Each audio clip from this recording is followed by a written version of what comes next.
কখনো কখনো কোনো সাধারণ খাবারও অসাধারণ হয়ে উঠতে পারে।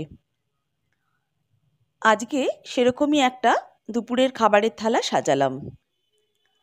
নিয়ে নিলাম গরম গরম ভাত, আর সাথে নিয়ে নিলাম লম্বা করে কাটা দুখানা বেগুন ভাজা। আর ছিল সাথে ভেন্ডি ভাজা। ভেন্ডিটা ভাজার সময় একটু বেসন ছড়িয়ে দিয়েছিলাম, এতে ভেন্ডির যে লোদ লোদ ভাবটা সেটা চলে যায়। আর ছিল সেই সাথে কাতলা মাছ ভাজা, একদম মচমচে করেছিল কাতলা মাছ ভাজা। নিয়ে নিলাম দুখানা শুকনো লঙ্কা ভাজা, দুখানা মাছ দুখানা শুকনো লঙ্কা ভাজা। আর এই সব কিছু তখনই পূর্ণতা পায় যখন তার সাথে থাকে 1 চামচ ঘি। এই ছিল আজকে দুপুরের থালাটা। আমার তো ভীষণ ফেভারিট এই খাবার। তোমাদের কেমন লাগলো সেটাও জানিও।